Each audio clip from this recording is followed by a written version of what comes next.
আসসালামু আলাইকুম বন্ধুরা, তোমরা সবাই কেমন আছো? আশা করি তোমরা সবাই ভালো আছো। আমরা দ্বিতীয় শ্রেণীর গণিত বইয়ের ১৯ পৃষ্ঠা পর্যন্ত গত ক্লাস গত ক্লাসে সমাধান করেছি।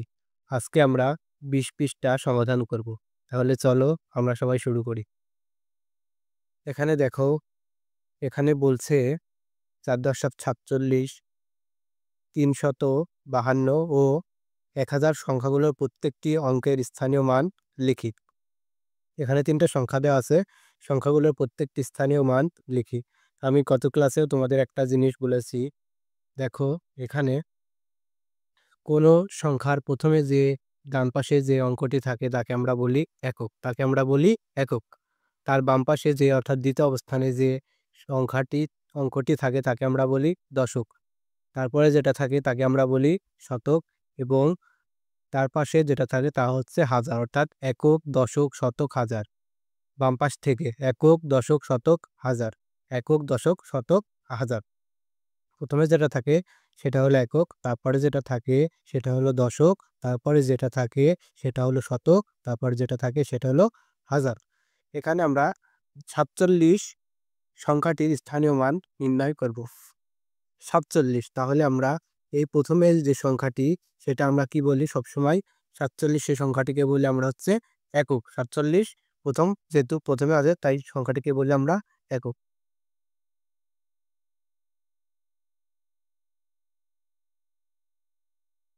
স্থানীয় মান ৪৭, ৭ প্রথম সংখ্যা, তাহলে এখানে ৭ একক, ৭ একক, ৭। দেখো ৭ একক প্রথমে যে অঙ্কটি হয় সেটি হচ্ছে আমার একক, তাহলে একক, এখানে এককের ঘরে ৭। তারপরে হচ্ছে ৪, এই ৪টা কি বলতো? প্রথমে একক, তারপরে যেটা থাকে সেটা হলো দশক, তাহলে ৪ হলো আমাদের দশক, তাহলে ৪ দশক। এখানে তাহলে একক, দশক অর্থাৎ দশক অবস্থানে থাকবে ৪। আমরা যদি এখানে শুধু ৪ লিখি তাহলে কিন্তু আমাদের হবে না, কারণ এই ৪ এখন একক, তার মানে ৪ একক অবস্থান আছে, কিন্তু আমাদের ৪ কি আমাদের দশক, অর্থাৎ দশক স্থানে আমাদের ৪ বসাতে হবে। তাহলে একক স্থানে আমরা একটা শূন্য দিব। তাহলে দেখো একক, দশক, আমরা জানি প্রথমে যে অঙ্কটি থাকে সেটা হলো একক, তারপরে যেটা থাকে সেটা হলো দশক। তাহলে এককের স্থানে হচ্ছে শূন্য বসাবো এবং দশকের স্থানে তাহলে আমাদের হলো ৪, একক, দশক, অর্থাৎ দশক স্থানে ৪। তারপরে আমাদের বলছে, দেখো এটাই ৪৭, ৭ একক, ৭ ৪ দশক, তাহলে দশক, একক, দশক, অর্থাৎ দশকের জায়গায় ৪ শূন্য। এভাবে একই অঙ্ক এভাবে ওরা পাশে এভাবে করছে আর এই পাশে এভাবে করছে, এটাই পার্থক্য। তোমরা যে কোনো একভাবে করবে তাহলেই হবে। তারপরে আমাদের পরের সংখ্যাটি কত ছিল? তাহলে পরের সংখ্যাটি ছিল ৩৫২। দেখো এখানে প্রথম যে অঙ্ক সেই অঙ্কটা কি হয়? সবসময় একক হয়। তাহলে ২ এখানে কি? একক। ২ একক সমান ২ একক, এককের অবস্থানেই ২। তাহলে ৫, ৫টা কি বলতো? ৫টা হলো দশক। তার মানে দশক স্থানে অঙ্কে আমার ৫ বসবে। তাহলে আমরা মনে মনে ধরি একক, দশক, অর্থাৎ দশক স্থানে ৫, একক স্থানে তাহলে ০। তারপরে দেখো, তারপরে ৩, এই ৩টা হলো কি আমার? ৩টা হলো শতক। ৩টা হলো শতক। তাহলে শতকের ঘরে আমার ৩ বসবে। তাহলে আমরা মনে মনে ধরি একক প্রথমে হয়, তারপরে হয় দশক, তারপরে শতক, অর্থাৎ শতক স্থানে বসবে আমার হচ্ছে ৩, আর বাকি ২ জায়গায় ০। এরপর আমাদের ছিল হচ্ছে ১০০০। ১০০০ সংখ্যাটি আমরা স্থানীয় মান নির্ণয় করব। ১০০০, তাহলে ১০০০ প্রথম যে সংখ্যা সেটা হয় সবসময় কি হয়? একক, তাহলে ০ একক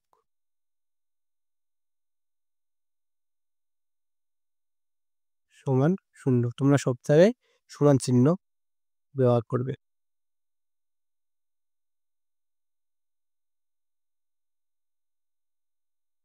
০ একক সমান ০। তারপরে যে ০, এই শূন্যের অবস্থান কত বলতো? এই ০ একক, দশক, দশক স্থানে, তাহলে আমরা লিখব দশক ইকুয়াল টু একক দশক, অর্থাৎ এককের স্থানে শূন্য, দশকের স্থানে শূন্য, তাহলে দশকের স্থানেও শূন্য। তারপর দেখো শূন্য, এই শূন্যর অবস্থান কত দেখো, একক দশক শতক, অর্থাৎ শতক স্থানীয় স্থানে শূন্য, তাহলে একক দশক শতক, অর্থাৎ প্রথমে আবার এককের স্থানে শূন্য, তারপরে শূন্য এবং শতকের স্থানেও শূন্য, কারণ এখানে শূন্যের অবস্থান কত, শতক, আর একক দশক স্থানে শূন্য বসবে। তারপরে দেখো এখানে এক,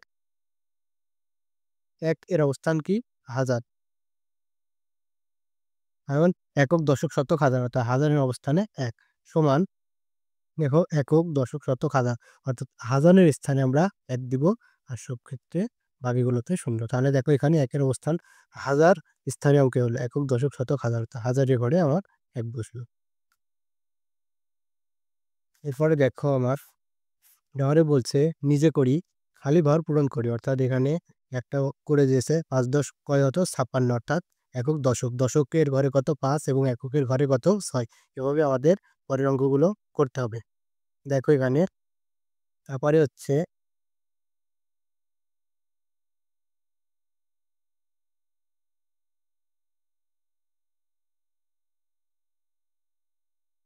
এখানে আছে কত, দেখো এখানে প্রথমে যে অঙ্কটি থাকে তাকে আমরা বলি কি একক, এবং তারপরে যে অঙ্কটি থাকে তাকে আমরা বলি দশক। তাহলে এখানে ফাঁকা ঘর আছে দশক, অর্থাৎ তাহলে দশকের ঘরে কত আছে, দশকের ঘরে আছে 8, তারপর এককের ঘরে কত আছে, এককের ঘরে আছে 3। তারপরে দেখো একক দশক শতক, অর্থাৎ এককের অবস্থানে কত আছে, শূন্য, তাহলে এককের অবস্থানে আছে কত, শূন্য। তারপরে দেখো দশক, দশকের ঘরে কত আছে, দশকের ঘরে আছে 2, এখানে একটু তুলতে ভুল হয়েছে, এখানে আরেকটি ঘর থাকবে, এই ঘরটি হচ্ছে শতক, এবং শতকের ঘরে কত থাকবে, একক দশক শতক, অর্থাৎ এক থাকবে। তারপরে দেখো প্রথমটা হচ্ছে একক, তাহলে এখানে একের ঘরে কত বসবে, এককের ঘরে বসবে হচ্ছে আমার 7। তারপরে দেখো একক দশক, 6 হচ্ছে দশক, তাহলে দশকের ঘরে বসবে আমার কত, 6। তারপর দেখো একক দশক শতক, শতকের ঘরে বসবে কত আমার 4। তারপরে একটি দেখো, তারপরে হচ্ছে একক দশক শতক, অর্থাৎ এককের অবস্থানে বসবে কত, 6, তাহলে আমার এককের অবস্থানে বসালাম 6। তারপরে দেখো দশক, একক দশক, অর্থাৎ দ্বিতীয়টি দশক, দশকের ঘর হচ্ছে, দশকের ঘরে কত বসবে আমার 7। আবার দেখো শতক, একক দশক শতক, অর্থাৎ শতকের ঘরে বসবে আমার 9।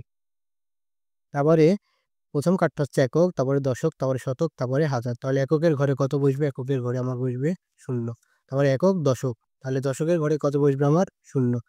একক দশক শতক, তাহলে শতকের ঘরে বসবে কত আমার শূন্য। দেখো আবার একক দশক শতক হাজার, তাহলে শেষেরটি আমার হাজার, অর্থাৎ হাজারের ঘরে বসবে এক। তারপরে পৃষ্ঠায় আমরা দেখি, তারপরে পৃষ্ঠায় এখানে কি বলছে দেখো, বলছে খালি ঘর, খালি ঘর পূরণ করো, অর্থাৎ এখানে খালি ঘর আছে, খালি ঘরগুলো পূরণ করতে হবে। দেখো এখানে বলছে 2.8 একক, 2.8 একক, তাহলে আমি বলছি তোমাদের কোনো সংখ্যা, কোনো সংখ্যা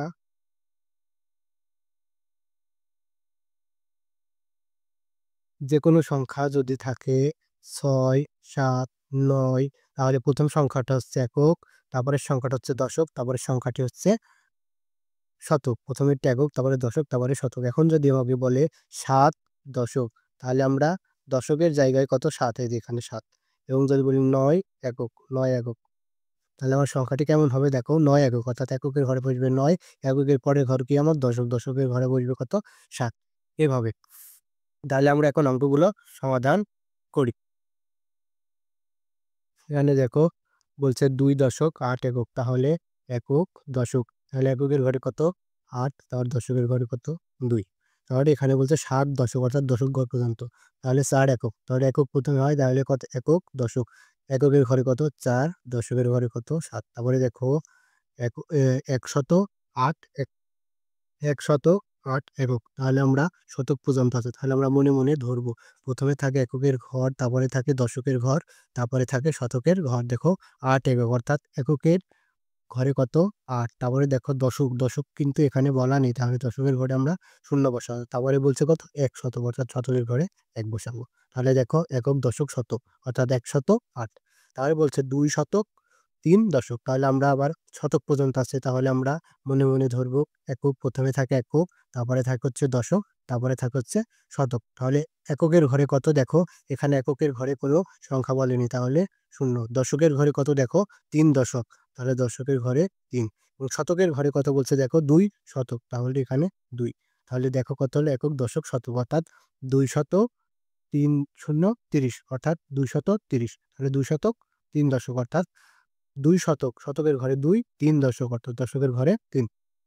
তারপরে কত বলছে দেখো এখানে, তারপরে বলছে 7 শতক 8 দশক 2 একক। তাহলে এখানে শতক পর্যন্ত আছে, আমরা মনে মনে ধরবো। প্রথমে থাকে হচ্ছে একক, তারপরে থাকে আমাদের দশক, তারপরে থাকে আমাদের শতক। এখানে বলছে 2 একক, অর্থাৎ এককের ঘরে 2। তাহলে বলছে দেখো 8 দশক, তাহলে দশকের ঘরে কত আমার 8, এককের পরে দশক হয়। তারপরে হচ্ছে শতক, শতকের ঘরে কত দেখো আমার 7। তাহলে দেখো একক, দশক, শতক, অর্থাৎ এককের ঘরে 2 দশক, অর্থাৎ দশকের ঘরে 8, তারপরে শতক, 7 কত 7 শতক, তাহলে শতকের ঘরে 7। তাহলে বলছে 1000, তাহলে দেখো আমরা মনে মনে ধরি, প্রথমে একক, তারপরে আসে দশক, তারপরে আসে শতক, তারপরে আসে আমার হাজার। এখানে কত হাজার বলছে দেখো, 1000, অর্থাৎ হাজারের ঘরে 1, হাজারের ঘরে কত বসালাম 1। দেখো দশক, শতক, একক এগুলো কোনো সংখ্যা দেওয়া নেই, তাহলে এগুলোতে আমার শূন্য বসবে, তাহলে 0। তাহলে এটা দেখো একক, দশক, শতক, অর্থাৎ এককের অবস্থানে কিছু বলা নেই, তাই 0। দশকের অবস্থানে কোনো অঙ্ক বলা নেই, 0। শতকের অবস্থানে কোনো অঙ্ক বলা নেই, 0। এবং হাজারের ঘরে কত 1, তাহলে 1000। দেখো আমার সংখ্যাটি একক, দশক, শতক, হাজার, অর্থাৎ 1000।